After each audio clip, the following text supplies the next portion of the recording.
Straight from New Jersey, it's the SNL Nerds, the show where two comics from New Jersey nerd out about Saturday Night Live. I'm your co-host, Darren Patterson. And I'm your co-host, John Trumbull. Happy Black History Month, John Trumbull. Happy Black History Month, Darren Patterson. Assalamu alaikum, my brother. And also with you. See, now you've already put me on the spot. What the hell, man?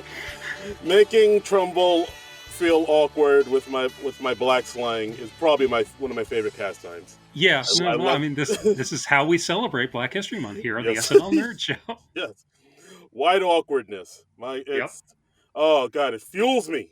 Bringing out my inner Mikey Day. Yes. And we have a special guest this week to help us celebrate Black History Month. Yes, for here to help me to add to Trumbull's white awkwardness, it's Mr. John Minus up in the building. Hey, John Minus. Black slang? Well, as the first thing I think of. It's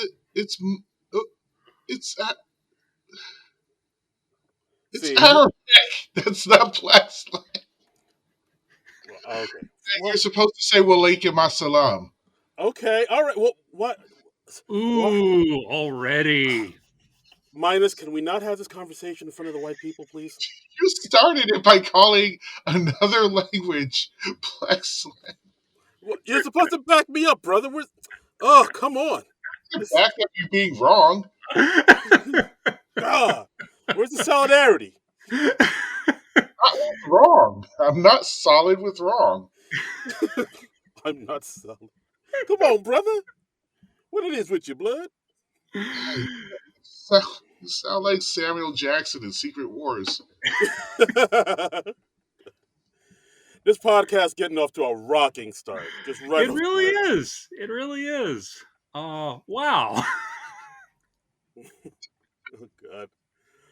So, part of the reason we're having John on as a guest for this week, we wanted to do something on the podcast to celebrate Black History Month. And John suggested to us, he was like, hey, you should post a different sketch for every day of Black History Month. I don't think we found this out until like a few days into February, so it was a little late to do that. But we thought, well, why not have John on and we'll talk about our, I guess it's going to be like our top 10 favorite sketches dealing with race. Yeah, we basically kind of wanted to do something where we, go through the history of SNL and, maybe highlight the some of the black cast members they've had throughout the years and how they've touched on the issues of race and whatnot. Because, a lot of people have said that when it comes to like black cast members, SNL hasn't been the best. Mm-hmm. Especially with black women, that has always been kind of spotty. Like now, like it wasn't until recently that we had just 2 black women on the cast. Like that was unheard of for the longest time, and that finally came through. That dream finally came true like 5 years ago, or like fairly recently. So like we kind of wanted to do something to highlight the times where SNL like was really doing something, really trying to talk about race and really trying to shine a spotlight on black people and the black history. So that's basically. That's the best way to say it, right? So I think that puts it well. And so we spent most of this week, just the 3 of us, going back and forth in a chat, just racking our brains for our favorite sketches that were showcasing the black cast members and particularly. Oh, I muted that. Was I supposed to read that? No, not almost immediately. Son of a. Well, I mean, we tried, and that's the main thing, right? Sure. We gave it effort. Yeah, no, but everybody had some good suggestions, I think. And I think we came up with a pretty decent list. I mean, it's not going to be all encompassing, but I think it's a pretty good list as these things go.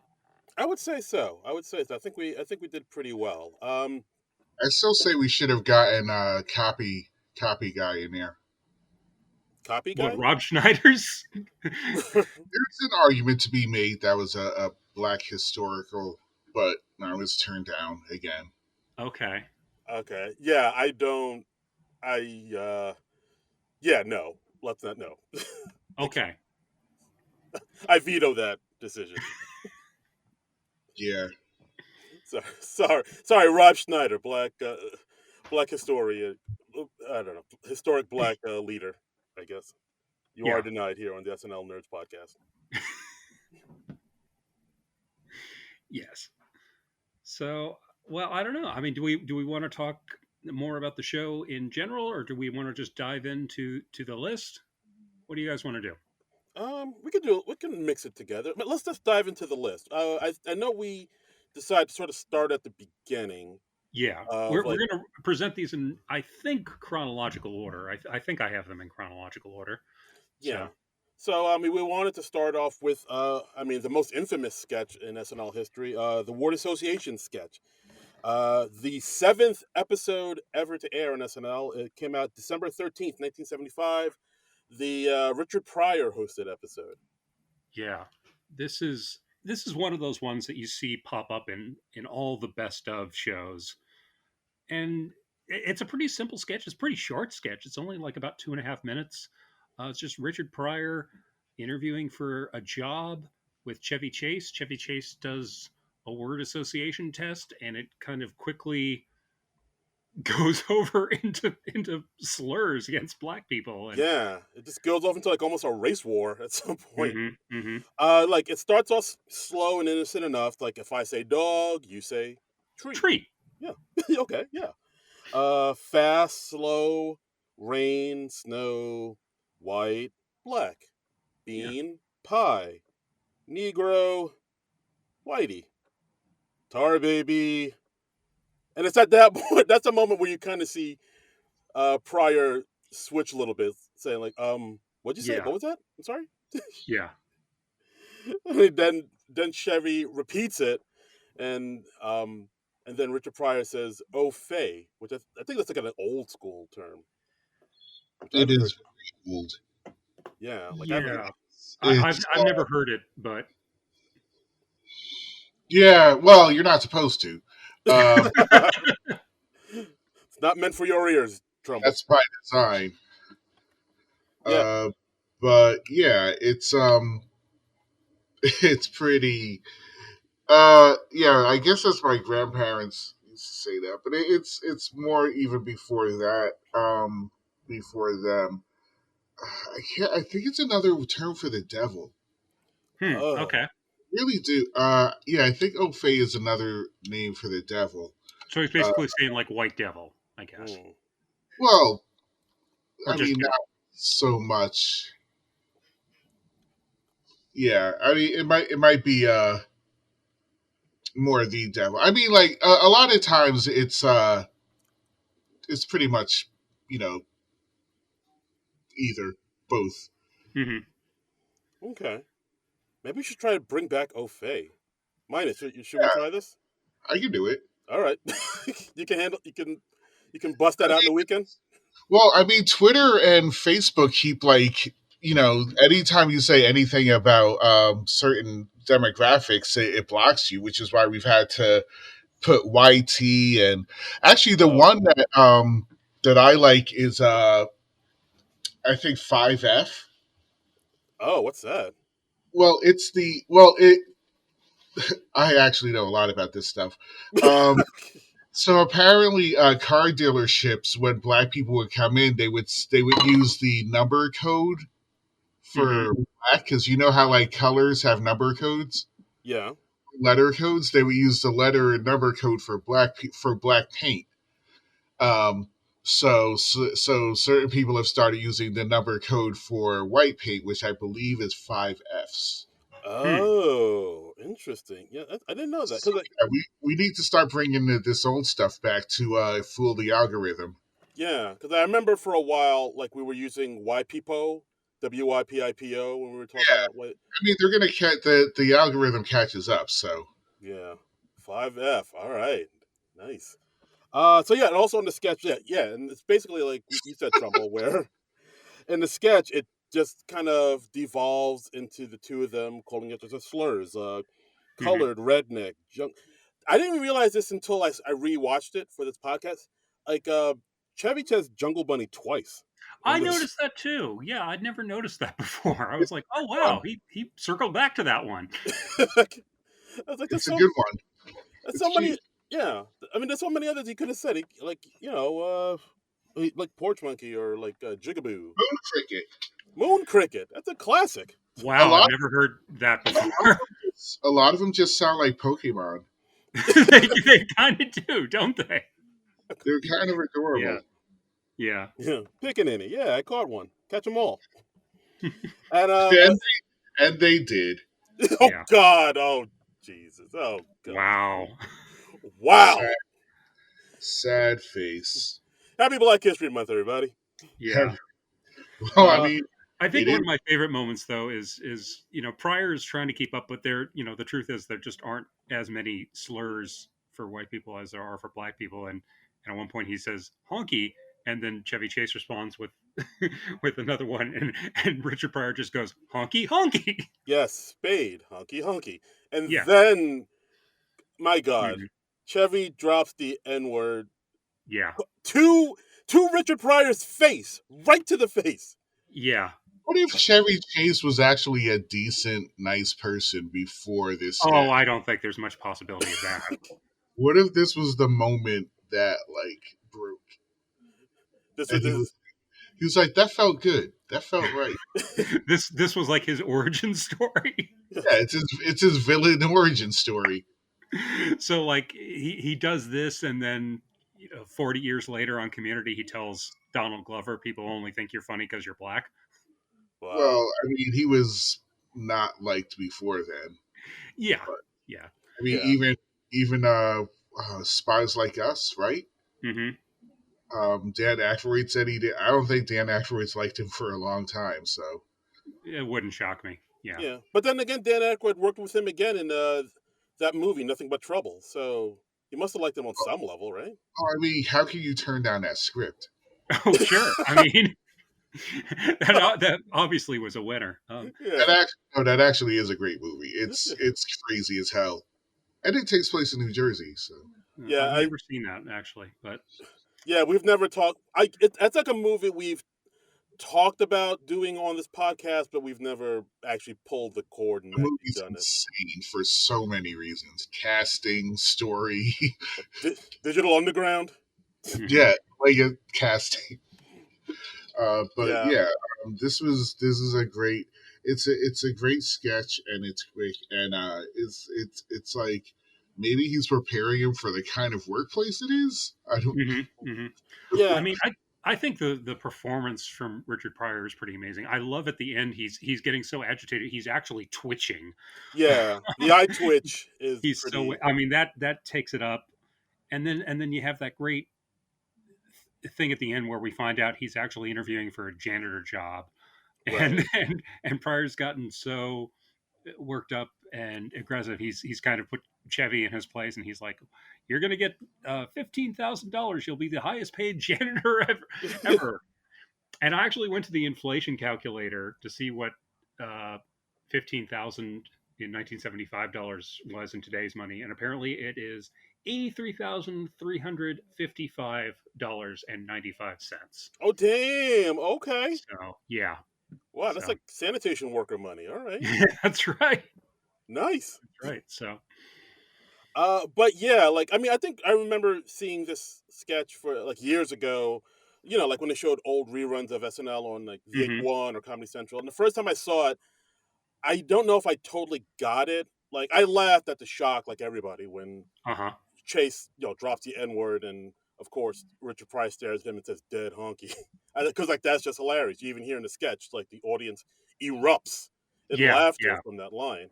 yeah. You really hear the laughter build throughout the Yeah, sketch. it is booming, and like I think at the time, I think I laughed at that, and I don't know if I caught the whole like overall meaning of the sketch. Like maybe like I think like it was not until later where I was like, oh, maybe this kind of touches on the fact of how like just racism is always sort of simmering underneath Hmm. Hmm. in the background of of black and white people's when they talk to each other or something like that. Then it doesn't take much for the racism to sort of bubble up and boil and get to a point. Maybe I think that's what the point of it was, but it's still a very interesting sketch. And as far as Yeah. writing credits go, I know I heard this was written by Paul Mooney because I know Richard did bring in his own writers when Yeah. he hosted this show. But then I've also heard some people say that like Chevy Chase and and Pryor had a hand in writing this as well. Hmm. Yeah. I found there's a article on Salon.com that presents an excerpt from the biography Becoming Richard Pryor by Scott Saul.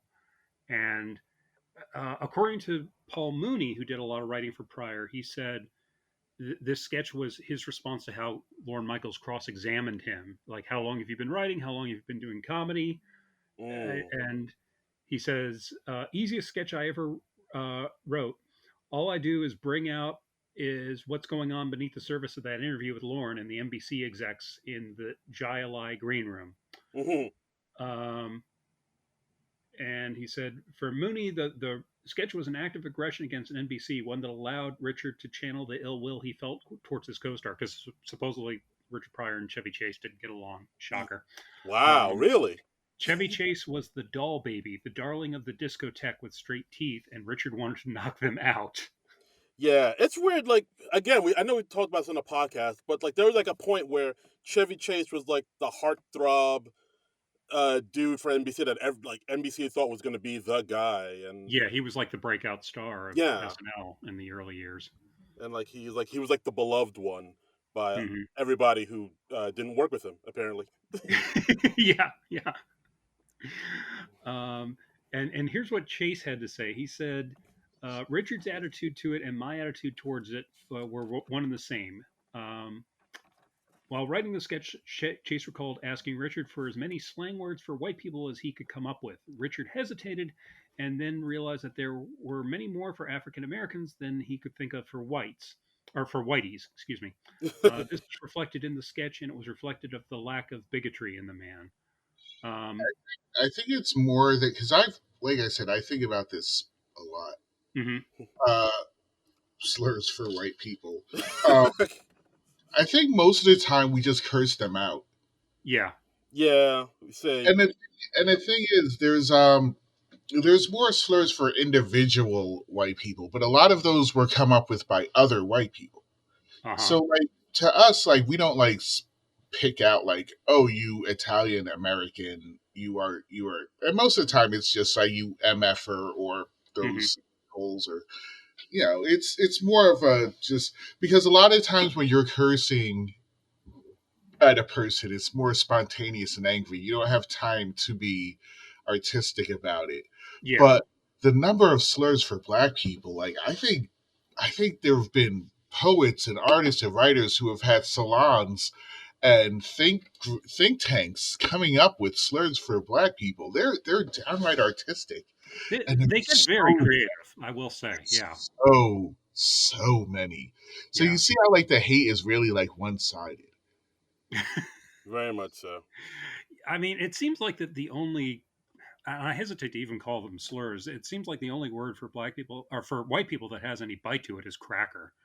You know, Yeah, that's the only one that has any sort of the harshness and the ugliness that you. That's because George Jefferson Yeah, really put a good like just a good spin on it. yes. but George Jefferson. like honky, that just, Honky I is don't know. actually for Hungarians. Mm-hmm. Is it Oh, really? Okay. Yeah, it's actually it was actually originally a slur for Hungarians that just kind of spread. Oh wow. Okay. okay. Well, I guess, do we have George Jefferson to thank for that too? Mm. Possibly. Yeah. George Jefferson, Black Trailblazer. Oh, Uh, so I found so au fait used to be it was made popular by a raisin in the sun, possibly of Creole origin, meaning something similar to foe. So, enemy. That yeah. okay. Okay, fair enough, fair enough.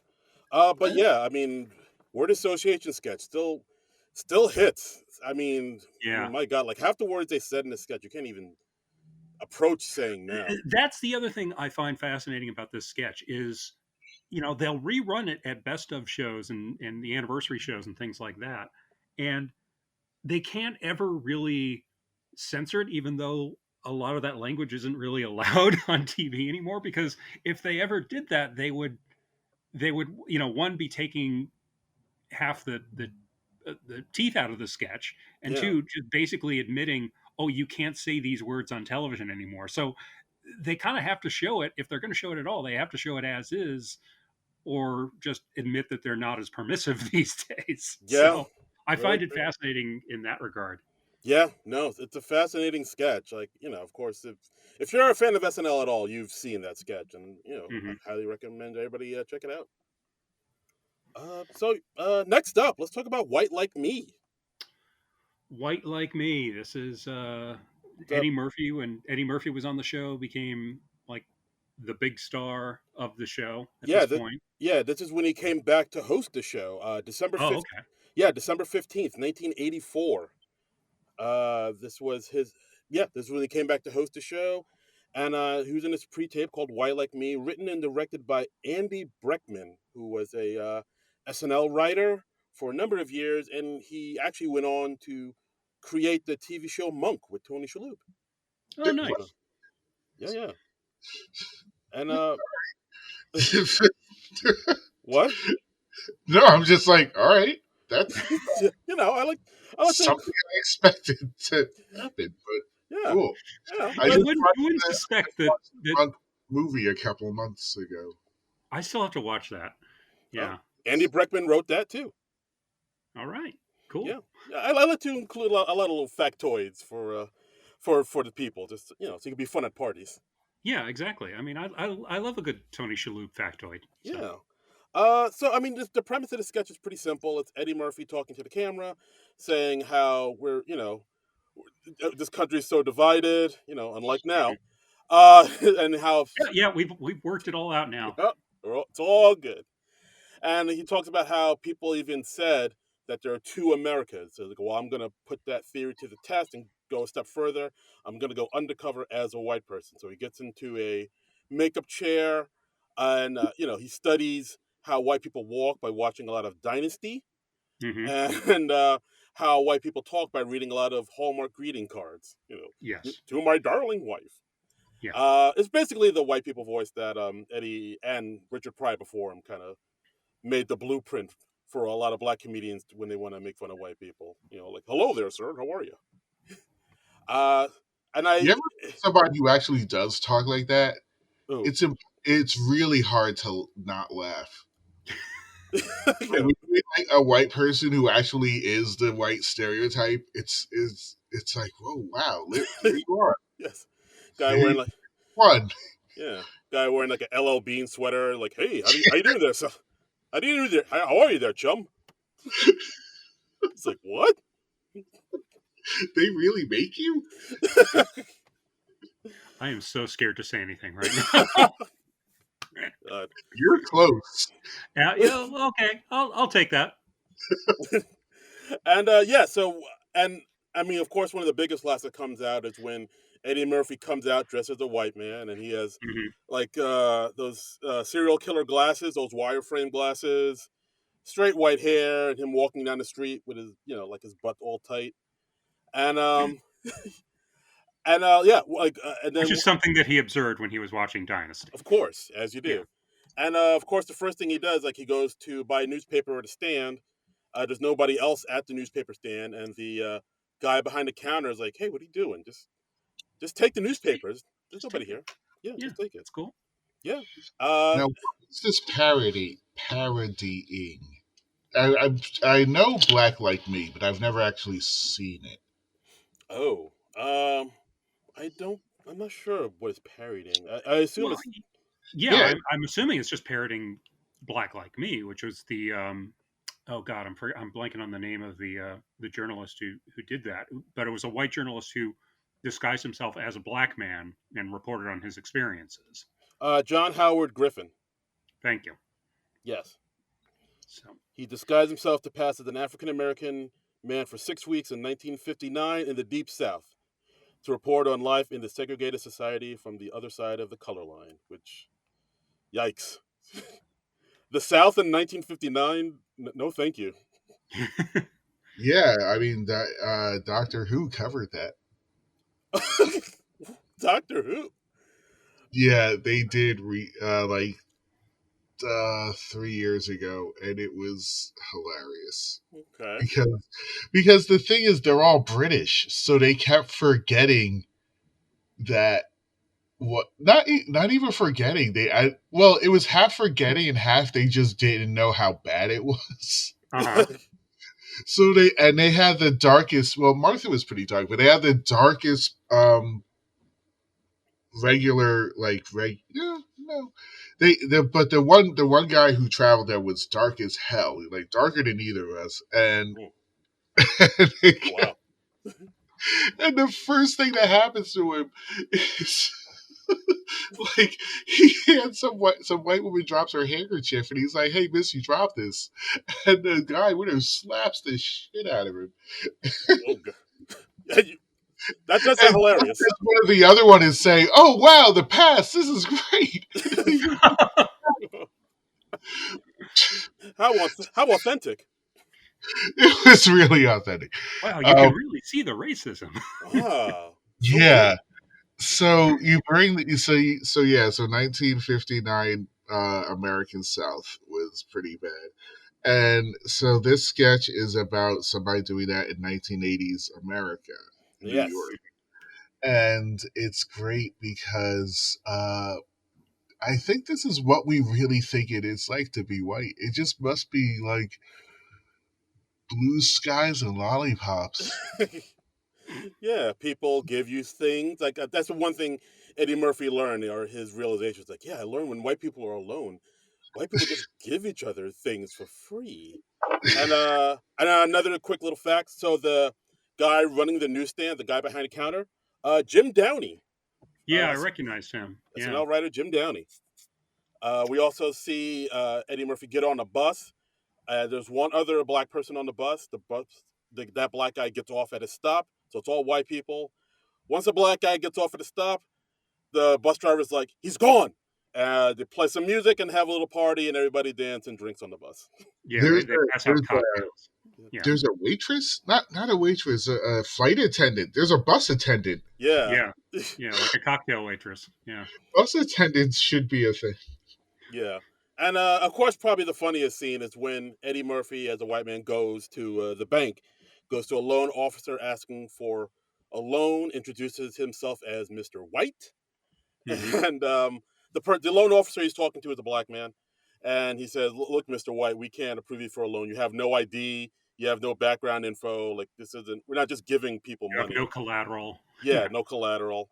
And then of And you course, want a $50,000 loan. that's right. And so then of course, one of his white coworkers comes in the middle of this and says, "Hey, Harry, why don't you take a break? I'll take care of Mr. White here."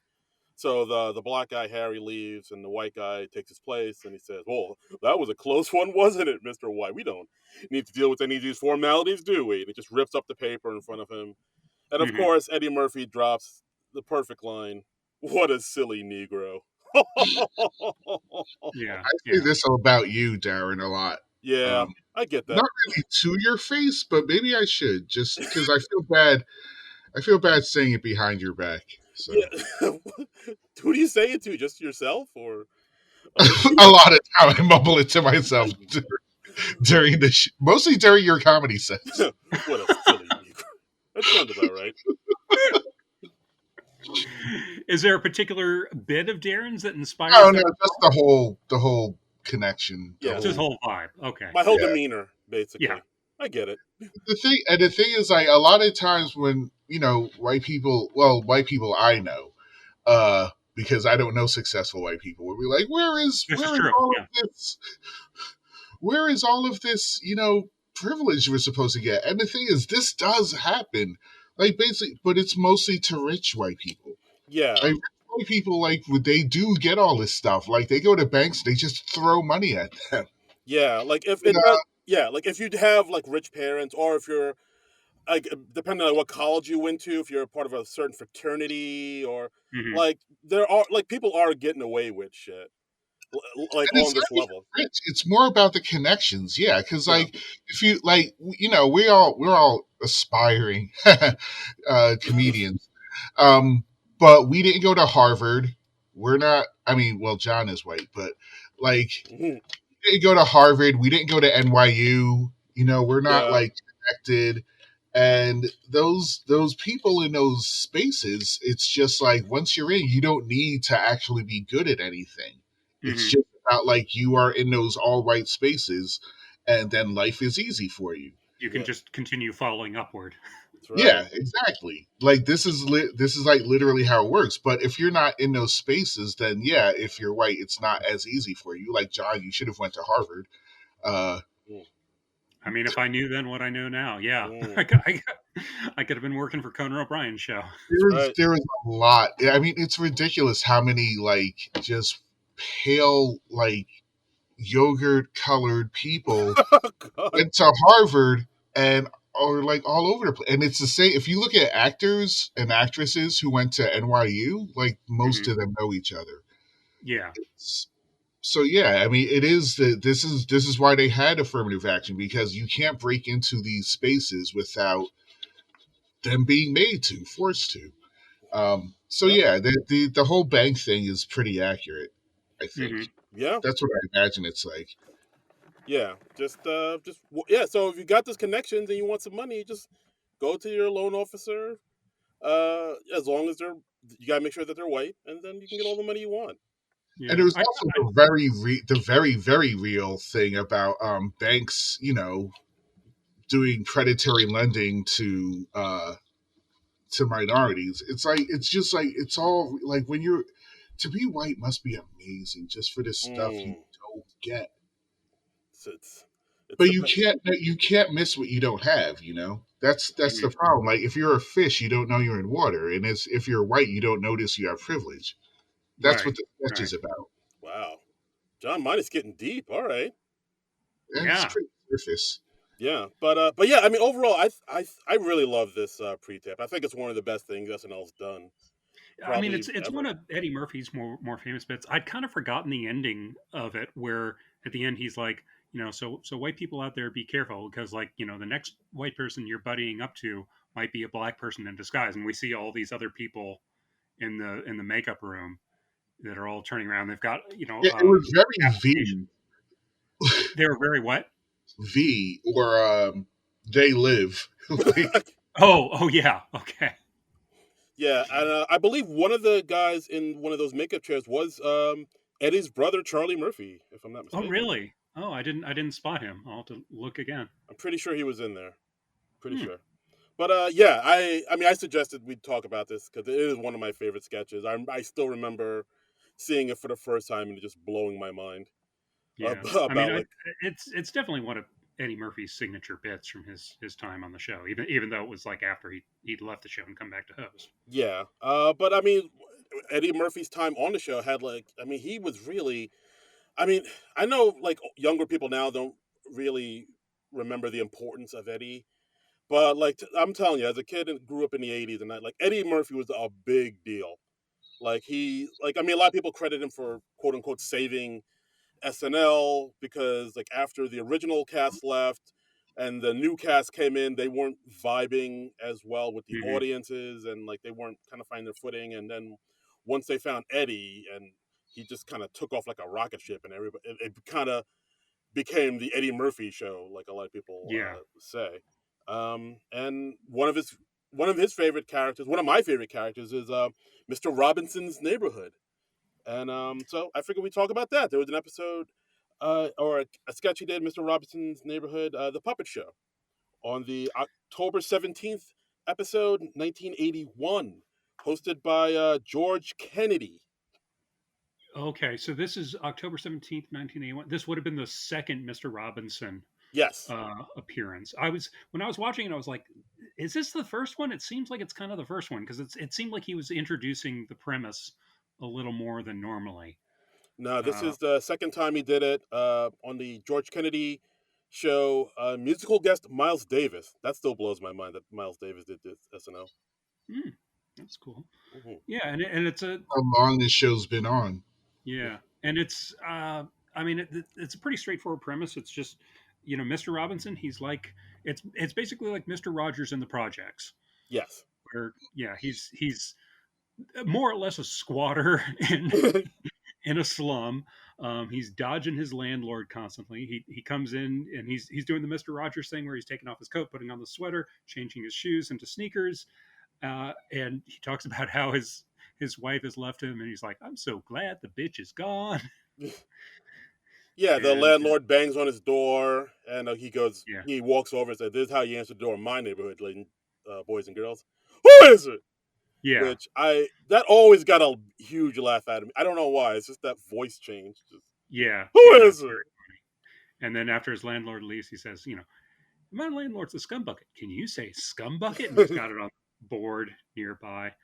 Um, And yeah, so then he decides to entertain the boys and girls with a puppet show, asking about he puts like this glove on where it's a uh-huh. glove over his hand, and all the fingers look like little people, and they're gonna go to the president and ask the president why he isn't fixing up the hood. Why are black people Right. constantly being downtrodden and whatnot? And then so it's all the black people in his one hand, and they're talking to the president. He puts on a Ronald Reagan president puppet, Hmm. and like of course all the black people are coming to him with with their woes, and of course President Reagan, of course, famously has his back to the black community and not answering any questions, and of course that all leads to just one person on the glove wanting to ask him a question. Of course, we all know what finger that person's on. It's the middle finger, and Yeah, it's I did. I didn't really notice that the last person standing on that puppet hand was the middle finger. I didn't catch that until I was watching it the second time. I was like, oh, of course. All right. yeah, like that's surprise. That's like, oh yeah, can you? I didn't even know. Can you do that now? Like have the middle finger come up in SNL now? I don't even think you I can. don't know. Maybe. I mean, usually that when that shows up on TV, they blur it out. But maybe it was okay if it was like after a certain hour or something, because there weren't kids likely to be watching then. Maybe, maybe, I don't know. I don't know. maybe. Maybe the fact that he had the puppet glove on made it okay. Maybe, I think maybe. But either way, I've always loved Mr. Robinson's Neighborhood. They're one of my favorite characters Eddie did, and Yeah. I thought this was a pretty strong outing for him. Yeah, it was. Even back then, it was like Reagan. It's funny how like people, well, some people are like only in the last few years have been like, and are still realizing that Ronald Reagan is why everything is awful today. Hmm. We Yeah, knew pretty much immediately, and the thing is, even then, we didn't know how bad it was. How bad it was. Like nobody knew how bad things were gonna get with Yeah, Reagan. We knew it was bad initially, immediately, but nobody knew how bad it was gonna get. yeah. But, but like I remember, like some of the oldest memories I have, like when I was a little kid, of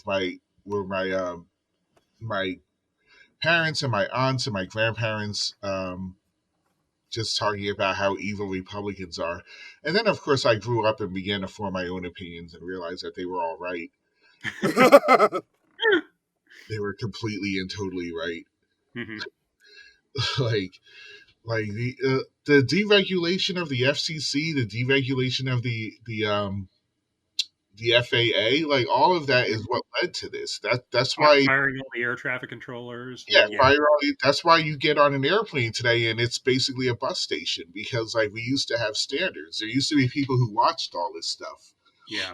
it And used he to got be. rid of all of them, and that's how we got Fox News. Like directly, literally, how we got Fox News. And then you see Right. what they did. Oh, yeah, it's pretty. So yeah, Reagan, Ronald, what's his middle name? Like Huey said, Wilson, I think. I think it's six Ronald Wilson Reagan. six letters, six letters, six letters. Mm. Oh snap! Open up your third eye, y'all. I just open up the boondocks, really, but still, I yeah. I don't know if we were supposed to go there, but here we are.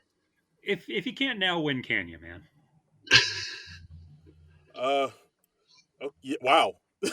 Wow, we're really okay. Uh, what the hell were we talking about? Oh yeah, Eddie Murphy. Yeah, that one of my well, favorite sketches. well, no, it's related because the Yeah, Reagan. yeah. Yeah, No, I mean he hits on Reagan in the sketch, and yeah, this was from the Reagan years, and he does. He does. And I do like the sketch because it does talk about some issues in black culture. and it was a pretty strong Yeah. sketch, and like it was one of the, I don't know, I feel like also when Eddie left, that Hmm. that voice kind of went with him because like I know there's a pretty big gap where SNL really didn't talk about it that much, like about race and things like that, because like they didn't have any really black cast members for a Yeah. while. I mean, especially like black women cast members. They had Yvonne Hudson for a little bit and Denitra Vance, but I know Yeah. Denitra Vance didn't really. They kind of just wrote her roles as uh, waitress and maid and Yeah. prostitute and woman in the ghetto. Yeah. She didn't get to make much of a mark on the show. I know it was also like the show was on a bit of a downturn when she was on, so Yeah, that didn't help. yeah, and the show kind of stayed like that for a little bit until the '90s when Chris Rock came on, and like I do remember when Chris Rock came on, he was like the edgy new black guy. I feel like people were Hmm. trying to make him the new Eddie Murphy a little bit, but like Yeah. he had a little bit more edge and grit to him than Eddie, so I don't think he ever really got got filled those shoes quite as like the way Eddie did. He was like his own thing. He was maybe a little less lovable than Eddie, or Yeah, something like, I don't know. Eddie Murphy's such a one of a kind talent. Yeah, it's a lot to put it on anybody just to be like, hey, you're the new this guy. yeah.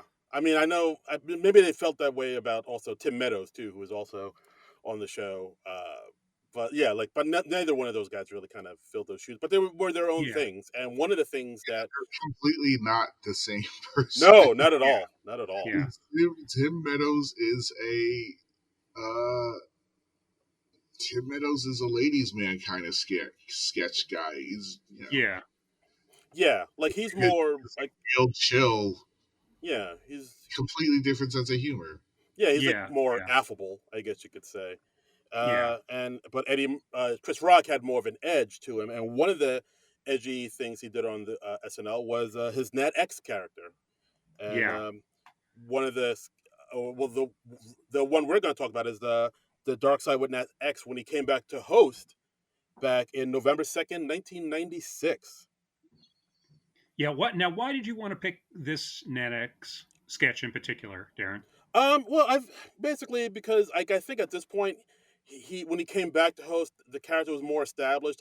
Went back and watched a few of the earlier ones, Hmm. and it seemed like Nat X never quite caught on with people. Like there's a No, it never became as big as, like, say, Wayne's World or something like that. It was yeah, always kind of, I don't know if would it usually be in like the second half of the show. I don't remember NetX ever being in the show all that early. yeah, he's usually like kind of like in the later half or so, but yeah, Yeah. he never really.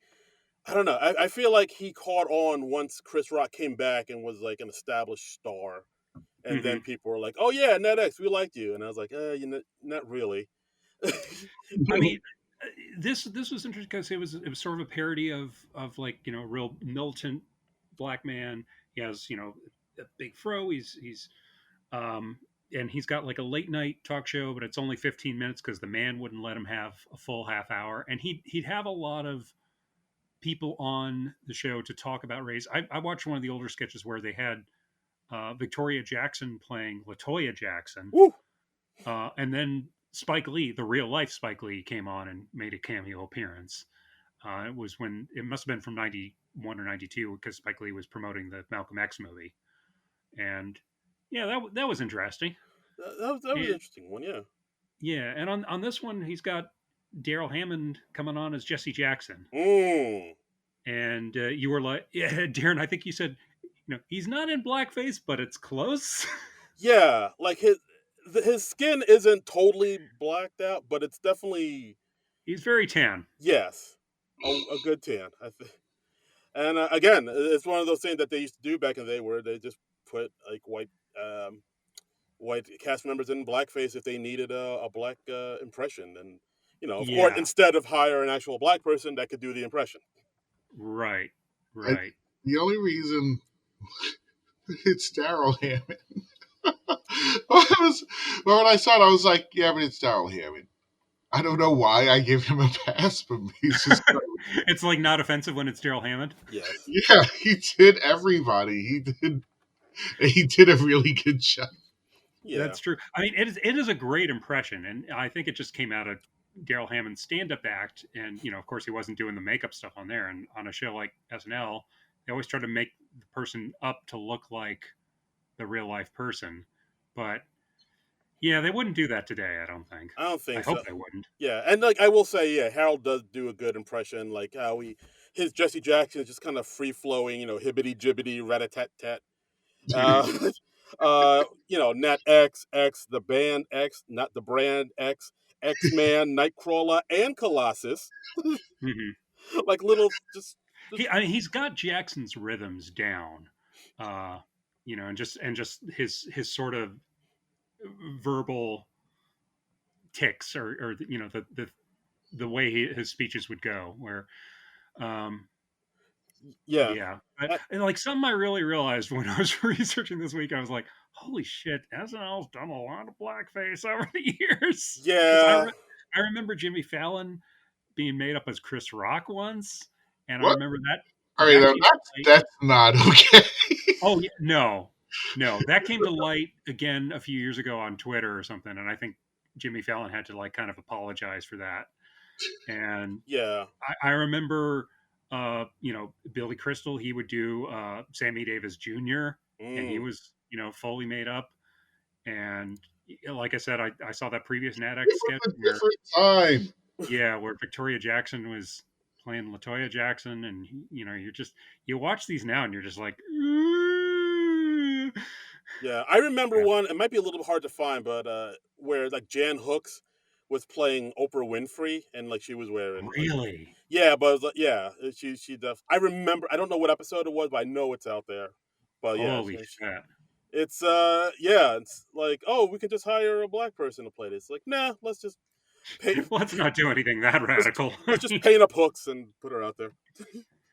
Yeah. And another thing I kind of realize is like kind of how mean the humor was back in the 90s in these sketches. Like one of the jokes Hmm. was talk about, how where Ned X talk about the white man. He's like, you know who the man is, the man who says Sinbad makes bad movies but gave Greg Kinnear a 3-picture deal.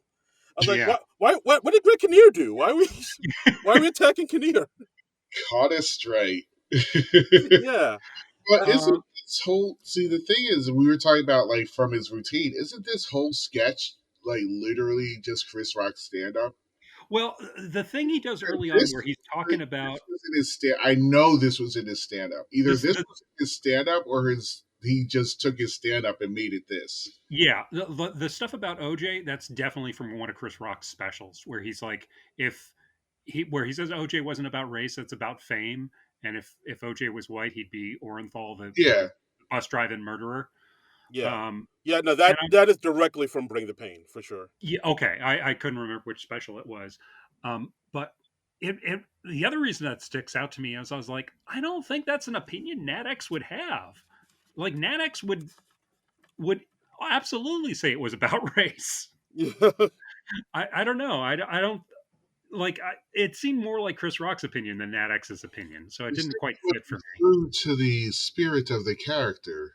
Yeah, Mm. Yes, yeah. yes, I don't point. know. I just don't see Nadex saying, "Oh, this isn't about race," because like that seemed like half the point of Nadex was he was saying everything was about race. Yeah, yeah, no, this was definitely Chris Rock trying to put in his Yeah, own material for sure. yeah, Well, should. You wrote it, might as well use it. Again. yeah. I mean, and hey, I mean, who am I to say that that's not right for Nadex? If Chris Rock thinks that's an opinion Nadex should have, I guess he's right. So, Hmm. it's his character. So, what do I know? For And sure. we also had Sherry O'Terry as Tori Spelling and Tracy Morgan as Mike Tyson. Oh yeah. Yeah, Tori Spelling, yeah, it does also catch as a stray. But these things happen. yeah. Yeah, I mean, people really came at Tori Spelling back in the day. She They was like really did. she Like was like the why original nepo baby, I think. wait, yeah, that was why, I guess? Because I guess because she was a Neville. But yeah, really a lot of people didn't deserve what they got. yeah. I would even say like at the beginning of the sketch when he does his top five, and it's Yeah, the top 5 reasons you shouldn't watch Whoopi Goldberg's new movie, The Associate. And Yeah. he just lists other movies that Whoopi Goldberg did, like Burglar, and the number yeah, one reason is Whoopi Goldberg's in it. I'm like, God damn, what did Whoopi Goldberg do to you, Pete? yeah. Jumpin' Jack Flash wasn't bad.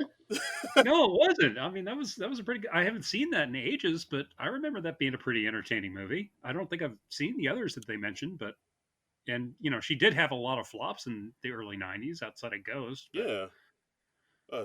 Theodore Rex. What was that one where it takes place in the future and she fights crime with a dinosaur? Something like that. Yeah. I think she tried to get out of that one, and I think she was sued or something for trying to get out of it. So she was basically like forced to do it. Oh, oh my I know there's god! one of her movies like that. Yeah, Wow, wow. yeah, Showbiz. So let's hop a little bit forward in time to 2014. Let's talk about another pre-tape. 28 Reasons to Hug a Black Guy. This came out on the Melissa McCarthy episode, February 1st, 2014. yeah. So beginning of Black History Month, we've got Keenan, Jay Farrow, and Shashir Zameda, who is their first black female regular in quite a while. Quite, I think. Probably in the neighborhood of 20 years. I would. Oh no. Well, no. Yeah, no, maybe about 20 years since Ellen Cleghorn, I suppose. Yeah, and if you want to count Maya Rudolph too. I mean, Oh yeah, Maya Rudolph is If you want to count Maya Rudolph, no, you should. Well, I mean, oh boy. All right, that's one for Darren. Rachel are going to be upset at you. No, we claim her. I know. Oh man, You guys know what I mean. you're going to get big pieces. What do you mean by you guys, Darren? You people. Yeah, that was you. Don't get me in this. You people, you know. Oh, the biracials are going to be upset with you. So anyway, Keenan, Jay, and Shasir are playing three students. They're making a presentation for Black History Month, and they're coming up and they start to get this cute little song, and they're like, hey, it's Black History Month, and they name some prominent African Americans through history, and they're like, here are 28 reasons to hug a black guy today. Number 1, we deserve a chance. 2 through 28, slavery.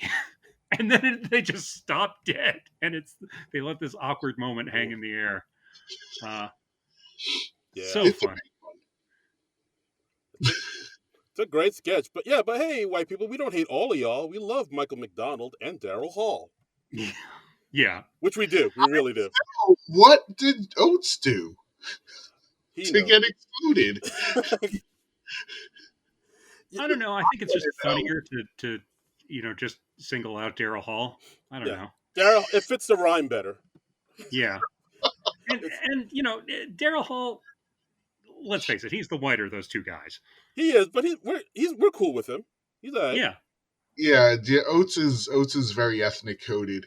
Yeah. Yeah, exactly. But yeah, man, come on, the dude sang Sarah Smile. That's all right.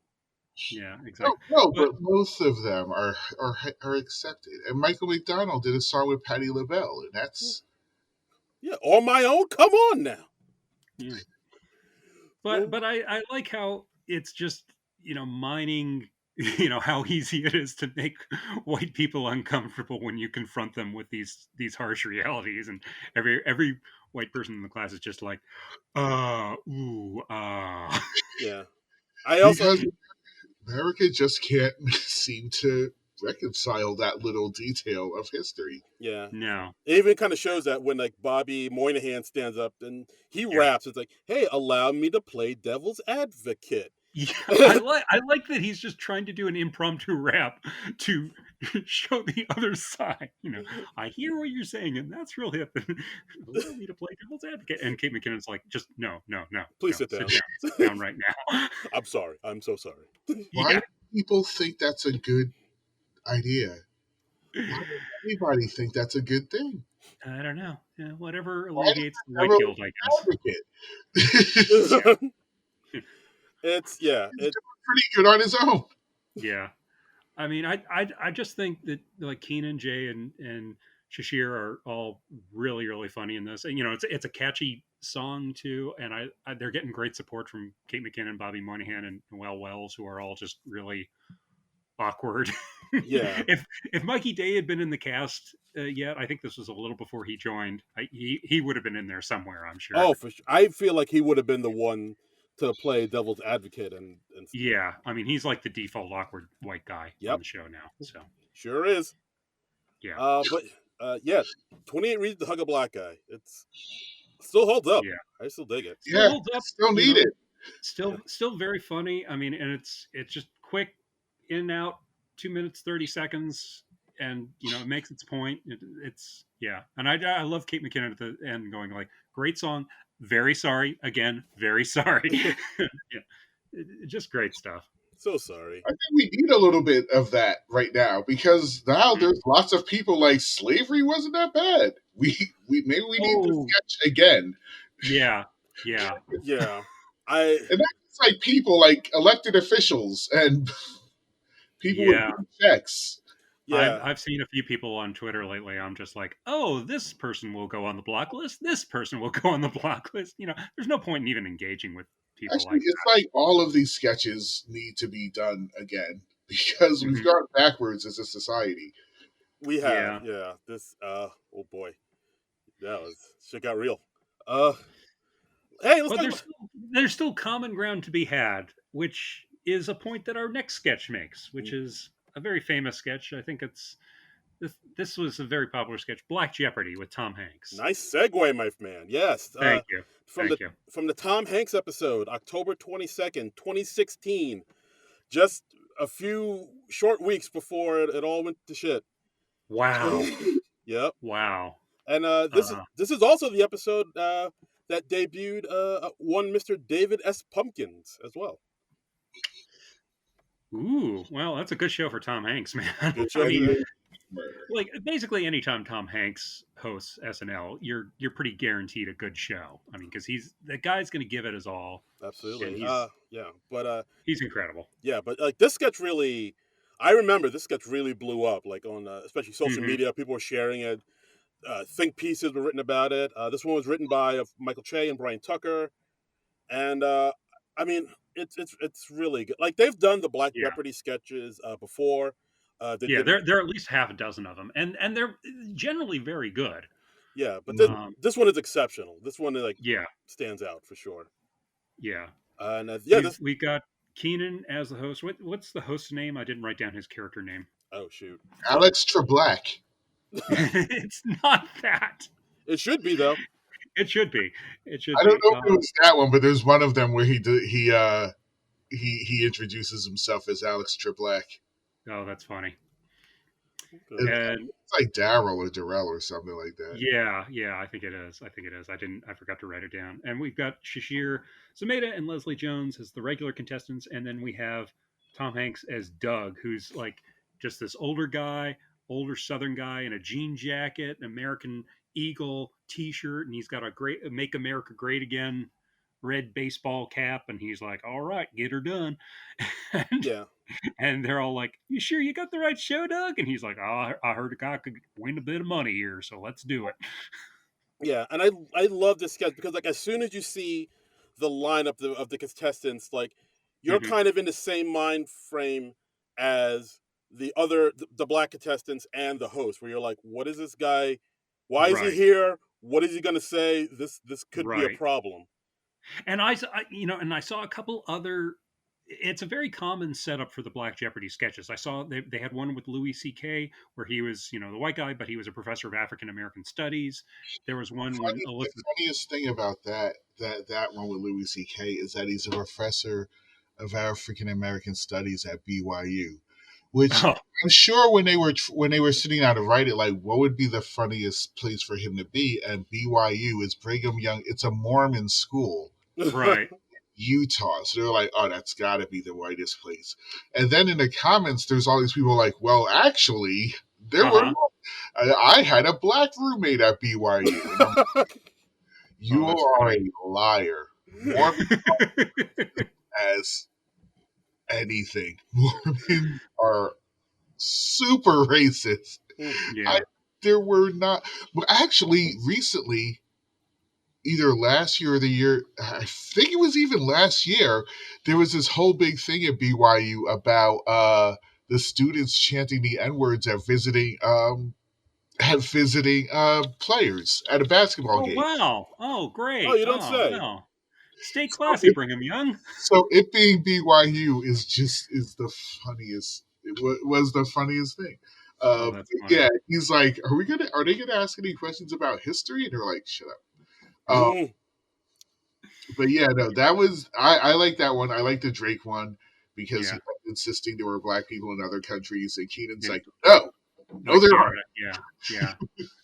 But yeah, And no, there's one with Elizabeth Banks who was, I think she was saying like, well, I've dated a black guy, so it's cool. I'll Oh, be. Yeah. but And yeah, This yeah, one is great. This one is the best one. yeah, I think this one is absolutely the best. The one with Chadwick Boseman as the Black Panther playing Oh yeah, is that one was really good too. that one is also very good. But we did cover that before when we did our Chadwick Boseman tribute episode. So yes, we decided to do this one as representative of all the Black Jeopardy sketches. And the turn on this one is great because I mean I think it would have been the easiest thing in the world for them just to do like a bunch of easy MAGA jokes or things like that. But the turn on this one is that they're actually finding a lot of common ground with each other. yeah. Like one of the questions about like the new iPhone wants to Yeah, use your thumbprint for your protection, and of course, yeah, then Doug rings in. He's like, I don't know about that, man. That's how they get you. And they're like, yeah, that is how yeah, they. You're yeah, right. That is how they get you. yeah, His reactions of when he does get the right answer, like yeah, his big eyes are like, yes, yeah, you get it. Like yeah, because a lot of conspiracy theories are shared by by conservative white people and regular black people. Yeah, hmm because like hmm another thing that it said was like how they talk about how every vote counts, and then Doug yeah. rings in. It's like, come on, man, they already decide who wins before it happened. They're like, yeah, And that's then, right, they do. You're right. yeah. And I love how throughout the sketch, like Keenan and the other contestants, they're getting more and more affection for Doug, and at the end, by the end, they're all going, "Go Doug, go Doug." Yeah, like it's when they say like the one question like skinny women can do this for you, and they said not a damn thing. It's like, all right, Doug, you cool, man. Yeah, and I That was love, the best one. That got like yeah, that got a big reaction. yeah. What is not a damn thing for? And I love it when Keenan approaches Doug to shake his hand, and we see like Tom Hanks, he like flinches and starts backing away, and Keenan's like, no, no, no, no, it's cool, it's cool. I'm just shaking your hand. I'm just shaking your hand. Yeah, for a minute I thought that like Tom improvised that, but I was like, no, that can't be right. That's probably I think it's supposed to be like he improvised that in the dress or something like that, and oh, and they wrote it in. or yeah, something like that. That makes sense. I don't know, or maybe he improvised on air. I mean, Tom Hanks is a really talented guy, and he's a very funny guy, so I could believe it. Right, and of course, but at the end of the sketch, of course, the final Jeopardy category is lives that matter, and of Yeah, course, everybody just looks at Doug yeah, and like, well, yeah. it was fun while it lasted, man. Yeah. And I actually have a I mean, lot of thoughts about that. yeah, and they're like, oh, I'm sure you do, Doug. And I mean, great gag to end it on too. I mean, that's what separates a pretty good sketch from a great one is when you have a great closing gag to go out on. I mean, that's what Because that's really what happens. It's like I said, there's a and it's been pointed out like certain places that like a lot of like white conspiracy theories and like conservative Mhm, white a lot of conservative white beliefs black people have too. Yeah, mhm. it's yeah. And but it just gets to that one bit at the end. Yeah, I yeah, I mean, we could all get along if it wasn't for that pesky racism. Except for the racism, and uh yeah. Yeah, that's And the crazy part about it. this sketch is beautiful. I can't believe that this is like 8 years old, nearly 8 years old now. yeah. It's still incredible. Still relevant. Yeah, sadly, yes. Yeah. Yeah. And well, let's talk about the next sketch. Let's talk about election night. Oh boy, Yeah. this is. I mean, talk about of the moment. Ooh. Wow, Yeah. this was right after like the show that aired the week after Trump was elected. I think it might have been the week of because this came out November 13th, 2016, when Hmm Chappelle hosted. Yeah, I think the election just happened like literally days before from that. like that Tuesday. Yeah. Okay. Yeah. Okay. And yeah, people. Ooh. Ooh. So we got This a sketch bunch was of pretty much me that whole year. Yeah. That Yeah. whole year proceeding. All these people are like, oh, he's not going to win. I'm like sitting there like in cold sweats at night, like, Uh-huh. you guys don't know what it's like out here. And Yeah. it's really what it was. It almost, you didn't have to write it. Okay, well let me explain the sketch. We got Dave Chappelle, who is our host that week, and he's sitting with Vanessa Bayer, Adie Bryant, Beck Bennett, and Cecily Strong, and there are a bunch of left-leaning Hillary voters who Hmm. are all together. They're watching the election returns, and it's just kind of checking in on them throughout the night as the news is getting worse and worse, and it becomes more and more apparent that Trump is winning. And Yeah. and like what one of them has a line about like, oh well, I hear there's a nightmare scenario where Trump wins the popular vote but Hillary still gets the electoral vote, and Dave Chappelle's just like, really, that's your nightmare scenario? Yeah. Okay. And as the night goes on, the results come in that Trump won Kentucky, and then Beck said, Mhm. "Well, of course he won Kentucky. That's where all the racists are. Yeah, and he's like, oh, that's where all the races are. All of Oh, them." okay, all right. uh, and like when they say that Hillary won Vermont, I love Chappelle's line reading of like, "Oh snap, Vermont! That's 3 electoral votes." I mean, he is so wonderfully cynical throughout. It's really hilarious because he just is like, "No, this isn't going to go our way. Why would it go our way?" Like you were saying a minute ago, John. You don't know what it's like out there. It's pretty Yeah, rough. a lot of people, including me, knew something was like this was going to happen in the middle of Obama, like Hmm. 2014. I was like, uh, uh, something bad's brewing, and then Yeah, by like 2015, I was like, oh crap. yeah. But like The so, pendulum's going to swing back the other way. yeah, Yeah. so many of my white liberal friends were like, nah, it's fine. I'm like, and especially from New York and New Jersey, because they don't know what it's like out there. Right, right. People who've never left the Northeast, Hmm. like comedians do, because comedians go all over the country and we see what it's like out there, and it's scary. Yeah, Yeah. yeah, Even yeah. people, I mean, this. because we I don't also like this sketch because like, it's also satirizing sort of the white liberal bubble that yeah, a lot of people can find themselves in. yeah, Like at one point in the sketch, they're like, "Oh well, Hillary's going to take Florida," and then they have a toast to Latinos, and then later when Trump takes Florida, Chappelle's like, "Oh, I guess the Latinos didn't hear about your toast." yeah, Yeah. yeah, But because what northern liberals aren't aware that a lot of Latinos in Florida are very conservative. yeah, Yeah, very much yeah, so. And later on in the sketch, we get a special appearance by Chris Rock, who comes in and yeah, kind of, yeah. he's like becomes like the one ally to Chappelle who understands what really is going on. Hmm. And like when it turned out that Trump won it, that's when like Cecily said, "Oh my God, you guys, I think America is racist." Yeah. And the way she says that is so beautifully. Yeah. I mean, And then like where Chappelle, it's like the very first time she's had this thought. yeah.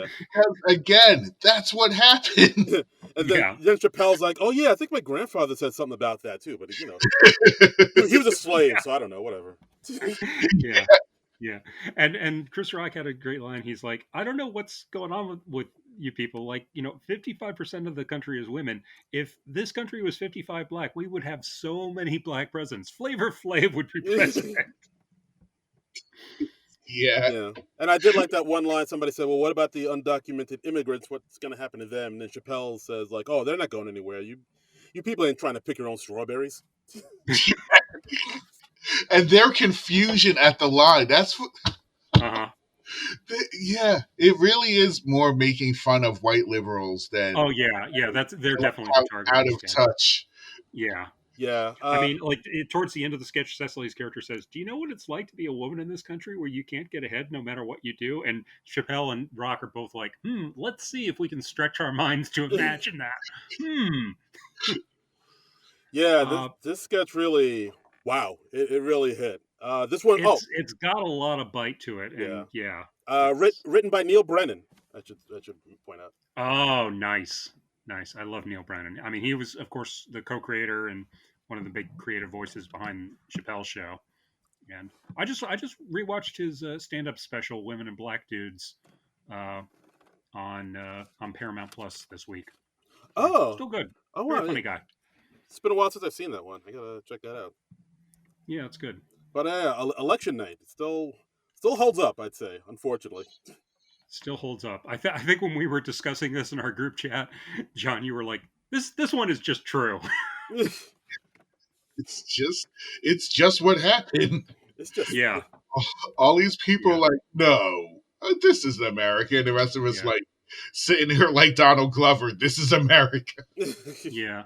But I mean, that's what I love about the sketches. It really does capture the feeling of that moment in time, and just that shock and despair that that a lot of people felt when to to our great surprise, Trump actually got elected. yeah. Like I still Which, remember. I still remember the election day that year, where, I mean, where I live, it's fairly liberal, but like I do remember me and my wife going there to vote, and like there was like a mm, line of people out the door, but it was like a lot of positive vibes because we all mhm, thought we all, you know, foolishly thought it was going to go one way. I still even remember one of the pollsters was there, saw the line, and was like, "Hey, everybody, who's ready to vote for the first female president ever?" And we're all like, "Yay!" yeah, And yeah, like yeah, didn't. And I do remember now that I think about it, I did see somebody with a MAGA hat like leave the polls, but like, but mm, people didn't take him seriously. People were like, "Oh, what's that guy about?" Like they kind of yeah, yeah. dismissed it,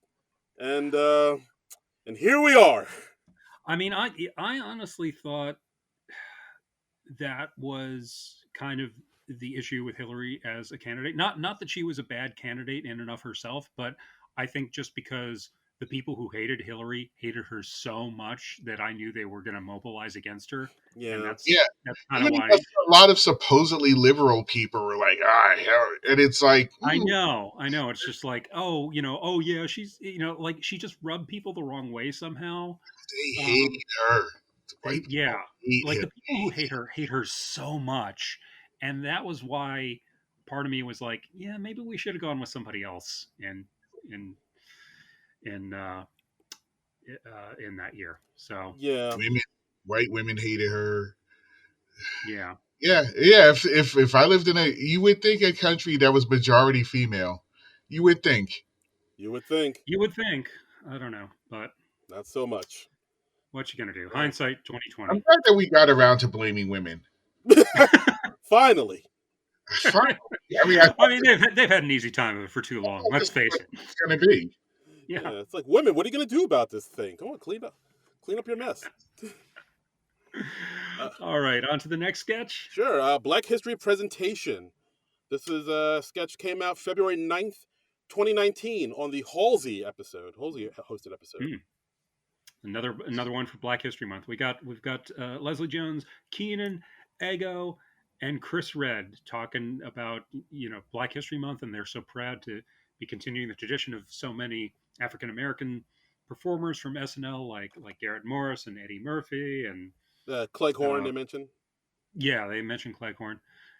No mention of Tim Meadows though. Yeah, I don't. That seems like an oversight to me. I know. But Like I kind of wanted to put some Tim Meadows in this, in this show, but I couldn't really find anything that kind of fit the theme we were going for. I mean, there is. yeah, he didn't seem to hit on race a whole lot in his sketches, and I'm not really saying this as a criticism.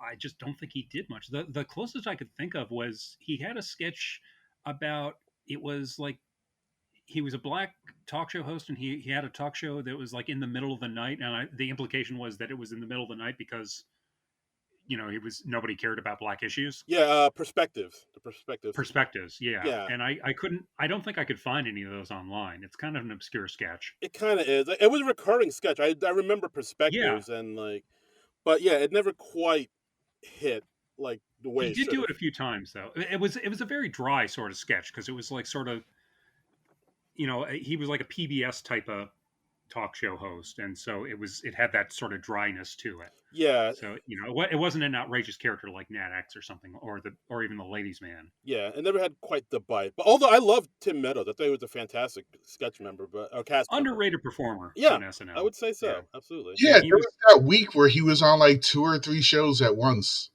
Hmm. Not, oh God, what did he? I saw him on 2 shows. He like had guest spots on 2 shows I watched in the Uh same huh. week, and I was like, oh, the Tim Assance. So I mean, I don't think I've ever seen Tim Meadows give a bad performance. He's just yeah, always good, and he's been working consistently for the last 30 odd years. So yeah, we Yeah, love you, Tim Meadows. yeah. Shout out to you, Tim Meadows. We tip our hat. Hmm. But yeah, back to this Black History presentation. So we have on stage four Black SNL cast members: Ego, Keenan, Yeah, Leslie, and Chris Red, which honestly has never happened in the history. This is the first time it's ever happening in the history of the show. Like, it's yeah. never That we. we had four black cast members at once. Yeah, like it's usually like maybe one cast member, maybe Hmm. two, but Yeah, four Black people. That's unheard of. yeah, and it happened because I think SNL was just kind of basically embarrassed into hiring more black people because like there was a point where I know Keenan said, I'm not going to play any more black women on the show. If you want to do it, hire more black women. Mm-hmm. You know, he's like, I'm not going to dress up and be Star Jones and, you know, when we're doing The View anymore. Yeah. And they did a, I rewatched this cold open with when Kerry Washington hosted. And the joke there was that Kerry Washington had to like constantly rush off stage and change to play yet another black woman because it was she was playing Michelle Obama opposite Jay Farrow's Obama, and they were like, "Oh well, you know, Mrs. Obama, Oprah is here, and she's here for the dinner, so you know, don't you have to go and change?"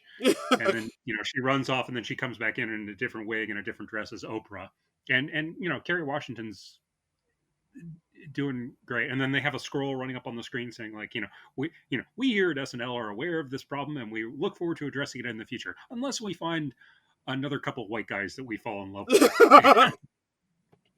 And it wasn't long after this that they hired Shashir Zameda and Leslie Jones, who if I remember correctly, was initially hired as a writer, but then became a performer before too long. And Right. yeah, and it's good to have a wider variety of black performers on the show because then you just have a wider variety of perspectives and Yeah. you can cast people for the part rather than just be like, oh, you're playing this person just because you're the black person. Yeah. I mean, I think like it's definitely better now. yeah, like Yeah, now is like the most diverse the show's ever been. yeah, And it's probably because Alex English keeps writing sketches that make them have to be more than two black people. yeah, yeah, Get out. like, they're like, again? We need what? Three? Oh God! Ugh. yeah. I'll, Um, I'll make some calls. but I mean, the joke in this sketch is, I mean, it starts out as a straightforward tribute, and then after we have the four black performers come on, we have Kyle Mooney come on, who joins in and he just takes over basically.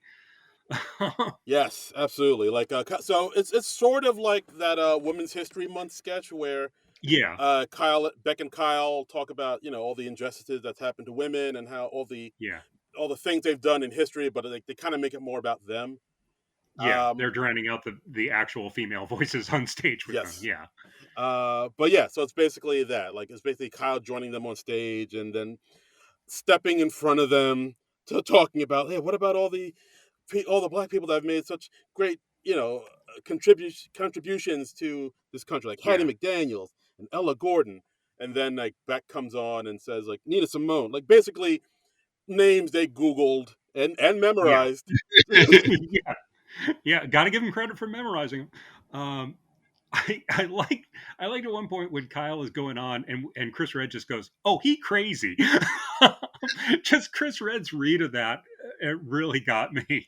Yeah, They And like literally get in front of them. yeah, they do, yeah, and I like what, like, after I think it was Beck says the name Beverly Johnson, who, if I remember correctly, was African American model, and we hear Chris Red go, "Who's Beverly Johnson?" And Leslie Jones, who is just like on her last nerve at this point, she just goes, "Oh, you're gonna help him?" she, I mean, because look, I have my problems with Leslie Jones as a performer, but she plays anger really, really well, and she's very funny in this. she does. And of Yeah, course, at the end, they call the.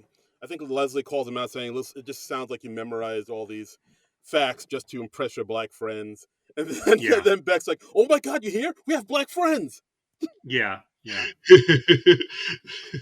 Yeah, Uh, I, it's really again another like, and the truth of it is about how white allies will basically just make it about themselves because that's what they're good at. Yeah. Right. Like and like in insinuating themselves like a invasive species and just taking over and forcing out the people that they are there purported to support. And Are, you see it all over the place. Mm-hmm. are you Mm-hmm. comparing white people to parasites right now? What's happening here? No, I just feel like I should be talking over you two more, yes, just to prove John's point. that is yeah, it's a thing that happens. It It's does. about the certain people's propensity for making everything about themselves. Oh, I have a story about this. So Oh, I had this one friend, and she was at the wedding of some mutual friends, and she got really, really upset over the course of the wedding because nobody at somebody else's wedding was paying her enough attention. Do you know oh, how self-centered you have to be? Wow. Like I said, it was white womaning on an S tier level. I'm really good at making things about myself, but I can never touch a white woman at making somebody else's wedding about themselves. And yeah, that's kind of what this sketch is pointing out. yeah, Yeah. yeah, No, very much so. It's like a lot of yeah, the faux outrage. I did like the part where Kyle was telling him in the beginning of the sketch, "Oh, I'm so sorry this segment's getting buried in the back of the show like this. It just makes me sick." yeah, yeah. It's like And you could yeah, do and I like how it shows how even well-meaning people or people who are trying to be allies can be, as my father used to say, more helpful than is helpful. And yeah, it's I mean it's this is a great sketch because it's very funny, but it also makes a point. So Yes, very yeah, much so. I like it quite a bit. Absolutely. So yeah, let's keep this train rolling. Let's go to midday news. Sketch that happened during the Phoebe Waller-Bridge episode, October 5th, 2019. Yeah, yeah. I'd forgotten about this one. This is what a strong sketch this is.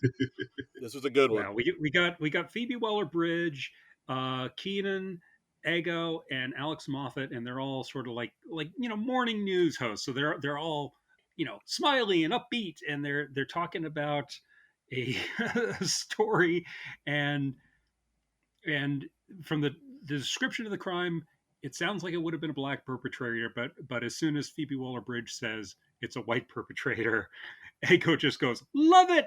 Yes, Keenan and Ego celebrate. So like Yeah, as soon as they do that, then you're like, oh, okay, I see what the game is now. yeah, and the audience is instantly on board with the premise Right. as soon as Ego goes, "Love it!" And then she and like Keenan, I think, have a high five. Yes. Um, Yeah. so good, Yeah. so And good. then they go on to tell other stories, like they talk about a man who was captured in a Ponzi scheme, white collar Right? crime. Yeah, Ego's being kind of gloating a little bit. Oh, white collar crime. That's a white guy. The name's it's right there in the title, and it turns yeah, out to be a black guy who did it. And they're like, ah, yeah, damn, love that. yeah, yeah. And it becomes this sort of weird friendly competition between the white anchors and the black anchors and they're just sort of like guessing who the next criminal they report on, which the race he's weatherman who was keeping belongs to. score. Yeah, it was Chris Red as the weatherman, who's like, Hurricane Chet, that's a white man's name if I ever heard one. Yeah. And it's like so, and then I love Chris Red's energy in this too. Like Yeah, he's yeah. like, oh come on, we're up, Chris Red, we're another underrated SNL cast member, man. I yeah. wish he'd stuck around the show longer, Me but too. I feel like he had more in him. I don't. It's so yeah. weird that he just left when he did. Like I really wish he stayed on. Uh, but yeah, like they talk about more and more crimes that are happening. A Hmm. vandal, somebody was there was a vandal outside a Cracker Barrel. It's like, oh, Yeah, that's a white guy. A yeah, Cracker Barrel. yeah, Uh, a, a man assaulted someone for stepping on his Air Jordans. Oh, yeah, that's a black guy. yeah. And then it's never what you initially think it's going to be. This sketch has this great playful quality to it because like they're going back and forth, but it never really seems malicious. They're just really caught up in like, oh, is this one of ours? Is this one of ours? No, it's one of theirs. Right. Yeah, yeah. And It's because again, like I when there was that really really unfortunate shooting at the Chiefs Hmm. parade, I Yeah. was having these thoughts. I was like, please don't be black, please. Yeah. Yeah. Like, this is really because you never know how, like, cause it's kind of like a forecast of how your week's gonna go. Mm. Uh-huh. Like, if there's some big crime with black people, you're just gonna have a bad week, and something, yeah, it's Like you'll get a lot of blowback from that as a black man. not specifically me, like not a person specifically, but yeah, just as a group. Hmm. Yeah, no, It's like you're gonna hear about somebody, wanting longer term, like revoking bail, or some racist, like really '80s tough on crime bill is gonna come up. Hmm. It's just it's some BS is gonna come up soon. yeah, So yeah, it's like when it's not a black person, it's like, whew, yeah. Ugh, yeah. fun for I us. feel like a lot of races do that too. Like especially like if there's a bombing or like some type of terrorist act. A lot of people from the Middle East are like, oh God, I hope it's not. Yeah, It just reflects badly on your race. But Yeah. I do like Yeah. how like this sketch didn't get so heavy like that. It was kind of played with that Yeah. trope. They do it with a very light touch, which I like. Yeah, Um, like there was the one report where a man was mauled by a bison on a rock climbing trip in Utah, yeah. mhm. and it turned And out to they're like, be "Oh, Utah." yeah, it turned out Wow. to be Laquan Jenkins, and they were like, "What? Yeah. What?" I'm Yeah. like, what were Yeah. you doing out there? I also liked how Keenan said rock climbing. I don't know why he Yeah. said it like that, but it's just funny to say I mean, climbing. I think the performances really elevate this sketch too. I think everybody's just bringing their A game to it. Everybody's great. Right. I mean, like at one point, Moffat did like some sort of weird gesture when it turned out to be a not a white guy who did a particular crime, and he's just like yes, and Oh, he's uh, dabbing. yeah, Oh yeah, yeah, he did dab. yeah, Yeah, and of course the sketch ends with them reporting on a crime that happened with a man dressed as the Joker. Of course, that's a white hmm, guy. Yeah, like, yeah, oh yeah, well, we all know where this is going. It's like, even Phoebe was like, yeah. "Damn it, it's a white guy." Yeah, it kind of it reminded me in a good way of the Key and Peele sketch, where they're reporting on black ice, and the joke there is that as they're reporting on the weather conditions of black ice, the way they're saying it sounds just like black guys, Oh, and Key and Peele, you see them both getting offended, and they're like, well, maybe black ice just never had the opportunities in a racist society. oh wow, I forgot And about that one. Oh oh, shit. yeah, hilarious Key and Peele sketch. I love Key and Peele so much. Oh Great wow. stuff. They have a real they have a strong record. Yes, Yeah, they're a real one. yeah. Hmm. But yeah, midday news, strong sketch. I think it Yeah. still works, still great. Yeah, I'd forgotten about this one. I was really glad when you suggested it. As I saw it again, I was like, "Oh yeah, I really like this one." Yeah, Okay. funny stuff. Yeah. So yeah, let's close out the show with 5 Hour Empathy, another pre-tape that was on the Issa Rae episode, October 17th, 2020. Okay. Uh, We got Beck Bennett, and he's disturbed about all the news stories right now. And in voiceover, Keenan Thompson tells him there's a new medicine, a 5 hour empathy from the makers of 5 Hour Energy, where you just take this and it provides 5 hours of intimate understanding of years of systemic racism. yeah, and he's like, oh yeah, okay, that's great. Yeah, Yeah. And the thing is, with most medicine commercials, it's like they explain it, and then the person takes it, yeah, and then this and guy's like, I'll get right on that. yeah, And yeah. then one And of at one point, he pretends to take it, and they're like, the top is still on the bottle. yeah, Yeah, and then Keenan, as the voiceover guy, is like kind of egging him on. It's like you said you wanted to understand why what black people go through. You said you want to understand the turmoil. Just take Yeah, the 5 hour empathy. You'll understand. And it's like, it's like 5 hours. Oh man, I got like a thing to yeah. do, so I can't. I got a thing. I can't be empathetic towards black people while I'm doing it. So Yeah, and of course I love the part where Heidi Gardner comes in as Beck's yeah, wife, and she's saying, "Oh, honey, what's wrong? Are too many NFL players kneeling again?" yeah. yeah. I love that's her immediate go-to explanation for why Right. he's It upset. happened before. And then of Again, course, see again. yeah, and then of Yeah. course, Beck says, "Oh no, you can take it. You know, no, it's just this 5 hour empathy. You can. Do you want to take it?" Yeah. And of course she slowly backs out. It's like, "No, it's okay. I don't need to take it because I'm a woman. It's the same thing." Yeah. Yeah. It- Very Also, funny. wish it was true, because yeah. as we've discovered lately, all women do not have empathy. Mm. Mm. Tell it, brother. Oh, I mean, they also there was a good bit like this in the Hitchhiker's Guide movie. Oh Oh, yeah, the point of view gun. Yeah, the point Yeah. of view gun. Yeah, Yeah, that was a concept from Douglas Adams, where it was like you aim a gun, this ray gun at somebody, and when it hits them, they instantly see things from your point of view. yeah. So, well, Doesn't work on women. damn, son. All right. do they say that in the movie? I didn't remember that. Yeah, no, it's the same joke. The Trillion says like, yeah, we it doesn't work on me. I'm a woman. I already know. Oh, wow. Oh. Oh, okay. I thought you were saying some. Never mind. Okay. No, it's the same joke that women don't need it because they already have empathy. Oh Got it. no, Got it. It's been so many years since I've seen the Hitchhiker's movie. I need to watch that again. I got it. I gotta see it. Watch it like a couple of times a year. Oh, wow. Okay. But yeah, I mean, I love this sketch because it kind of has the same tone of like like election night sketch where it kind of Hmm. taps into white people who are Clueless white people. yeah yeah exactly who want to have empathy and want to be who see themselves as progressive, but like when it comes Right. to actually having the opportunity to really experience what we go through, they're like, I don't want to do that. Yeah, it only goes so far. Yeah, like it's almost kind of like how some guys say to their wives, their pregnant wives, like, "Oh, I'm so sorry. If I could be pregnant and take away this pain from you, I would. Like, I know what you're going through is hard. If I could take away your pain, I would do it.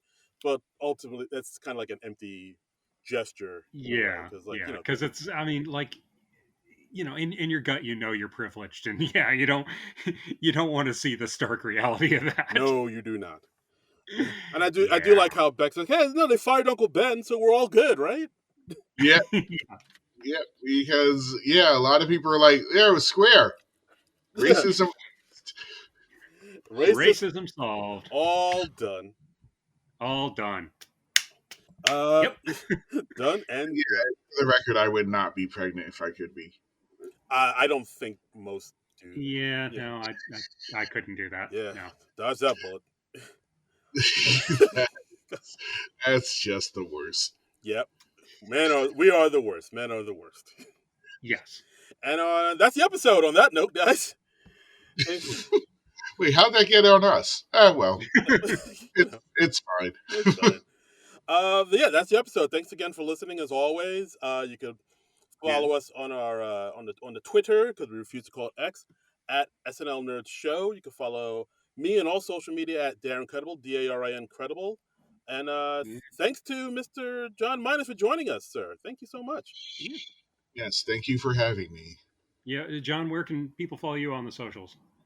Um, oh, I'm like, what am I? I'm at Don Coyote on Twitter Right. because I made my Twitter long before there was social media. Um, Got it. and my Instagram is exit.11. All right. All right. Well, yeah, you can also follow me on the socials at Trumbull Comic, TRUMBULL, on the word comic.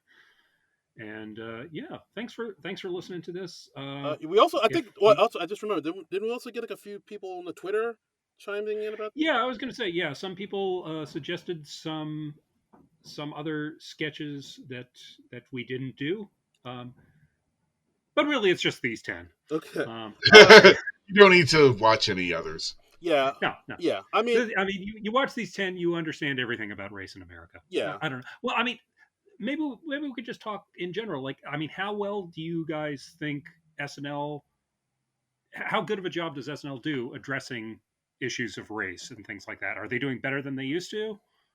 Well, I Um. think these sketches are good. It's just that they're too Hmm. few and far between. Yeah. Yeah. Yeah. They're good when they come up, but yeah, it's not as consistent. I'll Yeah. agree with that. Yeah. Like I said, and I think what actually is better is just having sketches with black people in them that don't necessarily about race. Although even if it's going to come up sometimes, but like Hmm. the oh god, the woman from Temecula sketches where it's just Lisa from Temecula. yeah, Yeah. Lisa from Temecula, where it's really just about this like crazy lady, being in there. Like sometimes she'll bring up being black, but it's always so out of context and weird what she does that Hmm. it's and like you said, there's like two black women in that, and it's not about them. It's just about this crazy lady making a mess. And Right. Yeah. I think more sketches about that where it's like not the focus is where you have real like progress. Yeah. I was saying I was saying on the show like a week or two ago to Darren, we were looking at an old sketch, and when we were going through the Carl Weathers episode, and there was a sketch in there where it was all about Jan Hooks bringing her new boyfriend home, and it was her new boyfriend was Carl Weathers, and this is a sketch from like 1988, and now they present interracial couples, and it's hardly ever even commented on. It's Yeah. just like, oh yeah, here's a white guy with a black woman, or vice versa, in the sketch, and it's just these two are playing a couple in the sketch, and it's no big deal. Yeah. And I feel like that's progress of some kind. Yeah. There was that episode where Lizzo hosted, and there was that Beanie Baby sketch with Andrew Dismukes, and like Lizzo and Dismukes were a married couple, and race didn't Hmm. come into it at all. It was all about like Yeah, the Beanie Babies. yeah. Yeah, absolutely. But then they did the great sketch with Pedro Pascal playing that Hmm. other guy's mother. Yeah, Oh, yeah, Marcelo's mom, Marcelo Hernandez mom. yeah, yeah. and and uh and how he's just like shit talking her the whole time, but like then just clearly saying words in English. Yes. Yeah, yeah. Even that's like not a racial sketch. It's just it's more cultural, I guess. Yeah, Yeah. yeah, Yeah. yeah. I would say. It's more about like Like I'm sure there's stuff. it's part of the joke, but it's not the joke. Yeah, yeah. That's a good way to put it. yeah, That's a good way like to put it. it is more like about like you said like Latino culture, like especially that one point where what was it? Like like they did stuff like with chancletas and like how Latino people keep stuff in those little blue cookie tins that like a Yeah, Hmm. lot of people were like really like Like oh the yeah sewing kit. Yeah. yeah like oh yeah my grandma does that yeah it is more cultural than it is about race Hmm. for sure. Yeah. so I think But everybody and her throwing the vegan food directly into the garbage, which is what you should be doing. Not some vegan food's all right. It's not all terrible. Mm. Okay.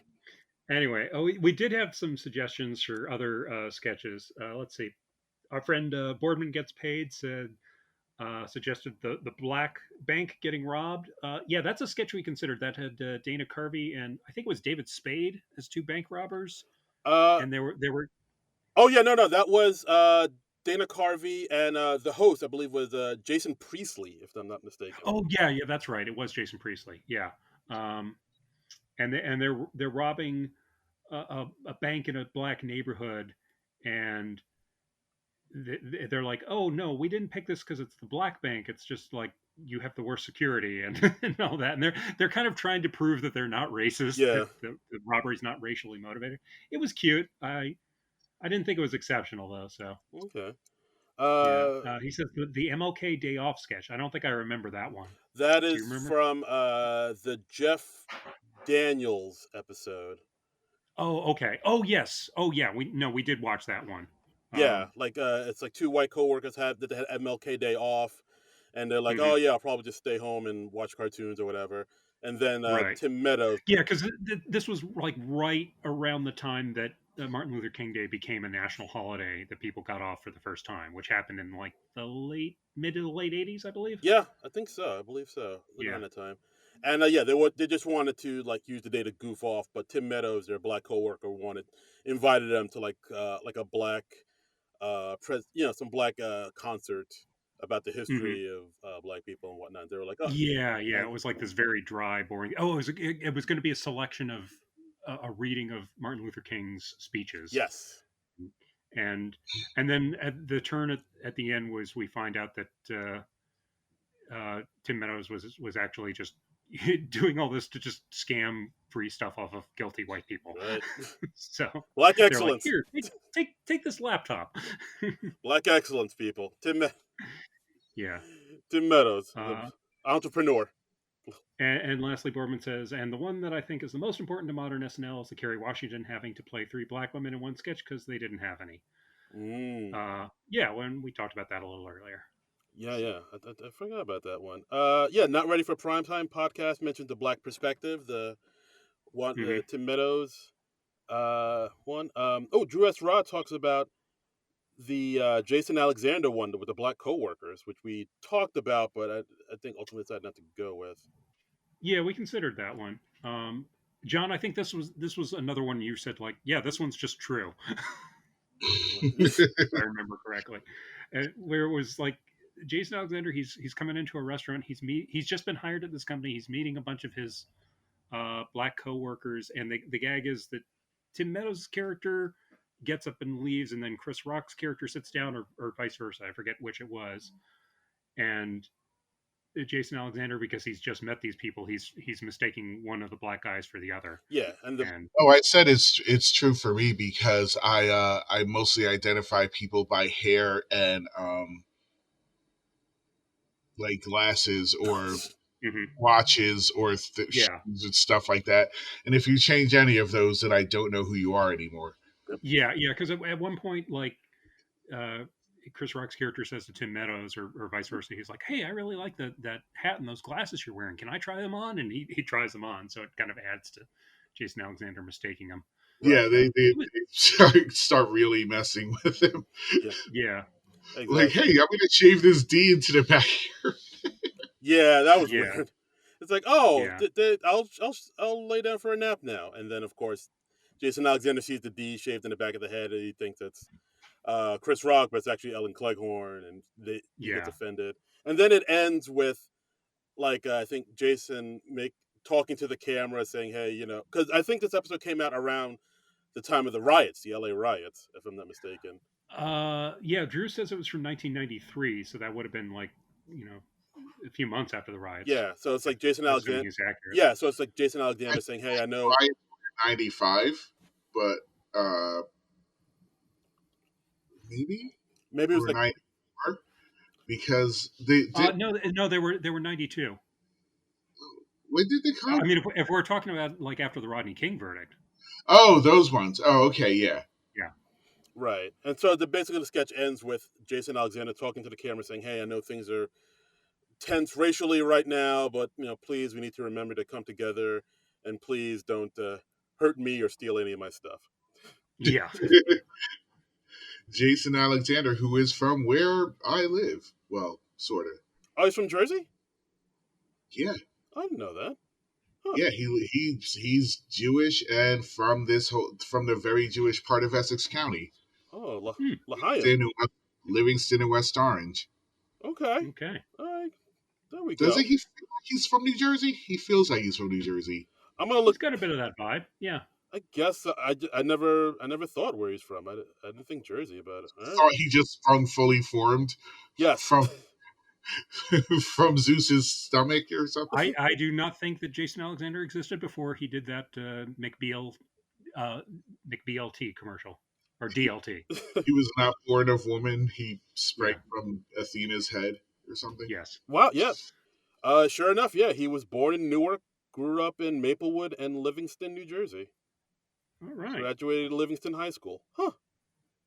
All right. Well, there you go. We learned a little something about Jason Alexander today. And really, isn't that what Black History Month is all about? Finally, we're giving Jason Alexander his due. Let's see. Our friends at the Not Ready for What I Primetime suggested podcast. was What the was that, John? no, I was to say the only other one I suggested was the Black Jeopardy with Drake because because it was Drake, so they Mhm. tried to the character he was playing was trying to raise some awareness about biracial people and like there are black people from other countries. And Keenan's just like, nope, nope, nope, nope, don't. Not all that sounds made up. Yeah. Basically, how American black people do think about it. Oh boy. Yeah. Our friend Manette Moretti suggested another sketch from the Drake Show, saying it was Drake's bar mitzvah. I didn't rewatch this one. Did you? I did not. Okay. I gotta rewatch. I remember Drake being a pretty good host when he hosted it. Well, he's an actor first. Yeah, Yeah, he was on Degrassi. Like, none of that's new to him. Yeah. yeah. I think a lot of people kind of forget that. They just see him as a rapper and they forget like he has this whole. Degrassi fans, they never forget. Yeah. Degrassi has a shockingly strong fandom even to this day. Yeah, I know that is a very there's a big cult involved with that show. Yeah, it's a popular show. Yeah, I should rewatch that one. Let's see. Our friends at the Not Ready for Primetime podcast also suggested White Like Me.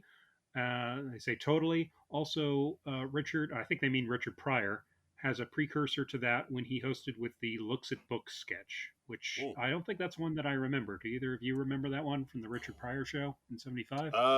Doesn't ring a bell. I'll have to look into that. Okay, I'll have to look that up. Okay. So, all right, and Techie says I think Nat X was an important character that Chris Rock did. Yeah, Yeah, like It was- I mean, aside from that and that talk show he had, I'm Chillin'. Those are only the really two reoccurring things Chris Rock really had on the show. yeah. I'm chilling. Seemed to be more about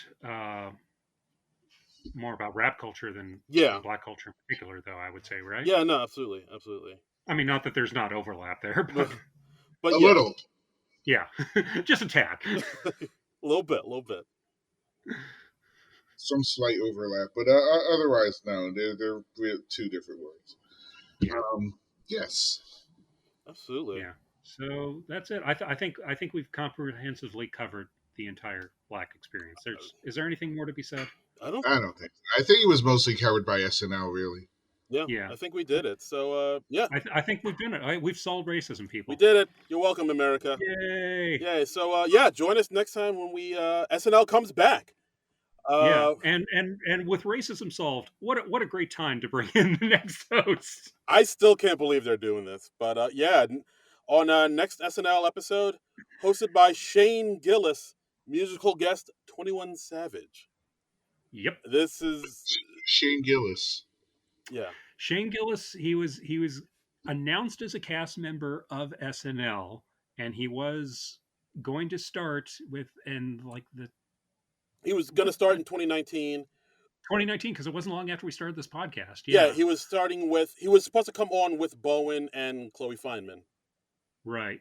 And then they found some things that he'd said on his podcast. yeah, some derogatory thing towards Asian people. Right. And they immediately took away the offer and he didn't get on the show. Yeah. Like 4 days is what it took. It was like 4 or 5 days, and he didn't even get to do any shows as a cast member. Right. I'm pretty sure this podcast will get me canceled. Probably. Yeah, I mean that's our hope. Yep. Sure. You fell for it, Minus.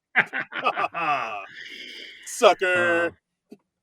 Yeah. So but since then, yeah, Shane Gillis, he's done very well for himself in the world of stand up.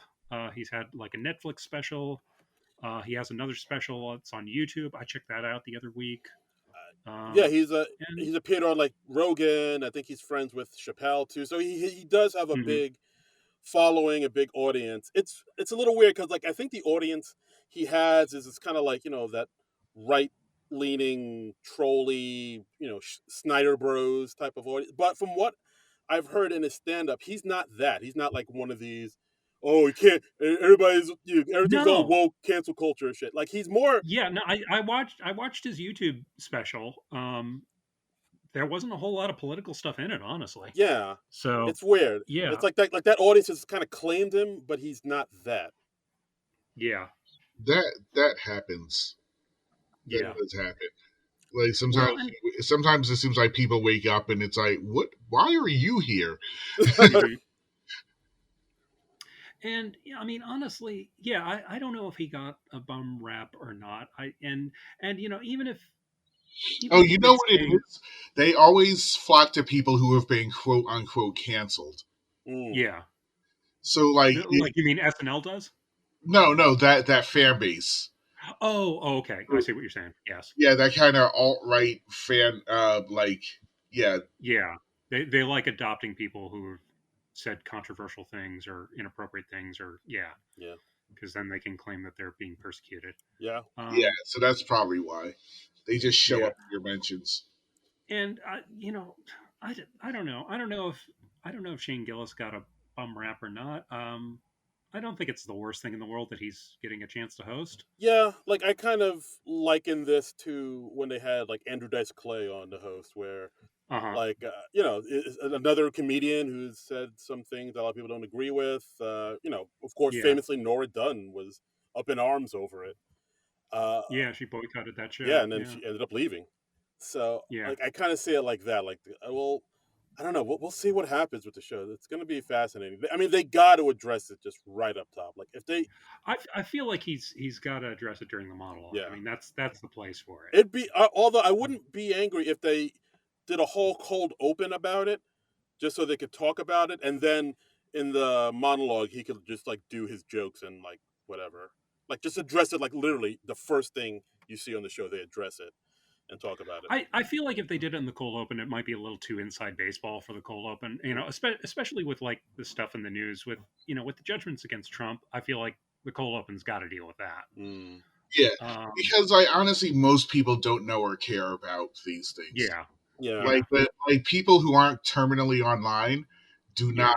yeah. They never know who's being. They don't remember this, and yeah, Like when I talk to people at work who like, because like regular people don't care about most of this stuff. Like, yeah. I know we're really off topic now, but like on a No, subject it's fine. of canceling, like 90% of Harry Potter fans would have no idea who J.K. Rowling is.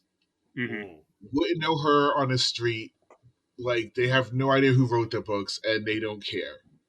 Yeah, That's why people are like, "Oh, how is she? How are they still making Harry Potter stuff?" Because most Harry Potter fans do not care. yeah, But yeah, online, it's different. But like out in the real world, people don't know about like, "Oh, this guy said this on this like." yeah, There's the ones that know about it is small. Then the ones who care about it is even smaller, and then the ones who care enough about it to actually do something about it is even smaller.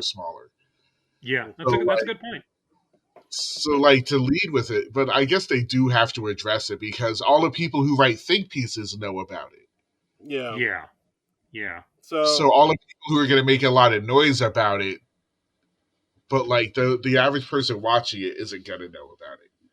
yeah, yeah. I mean, they are going to have to explain it to people because I mean, this is reaching back 5 years now, um, wow. and yeah, so it's been a while. Because even then, it's like, do you even like if it wasn't for like the bloggers?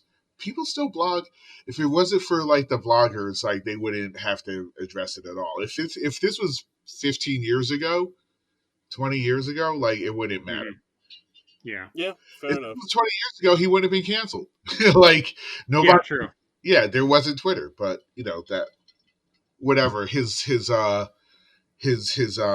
MySpace, Hmm. his, Yeah, his live journal. His yeah, Friendster page. Yeah, yeah. Yeah. So So, wow, that's a good point.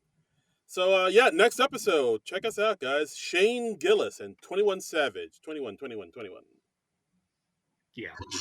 So yeah, well, we'll see what happens. We'll see if the world comes to an end. I'm guessing no. I'm And hoping yes. and since we solved racism this week, I think it's all going to go real smoothly. So Thumbs up. thumbs up. So yeah. So we'll please join us next week, and we'll hash out how it turned out. But until then, nerds out. John, do you want to say it too, or no? I don't feel I will. Okay. All right. John is abstaining from the nerds out. He's like old man Steve Rogers. No, I don't think I will. No, I don't think I will.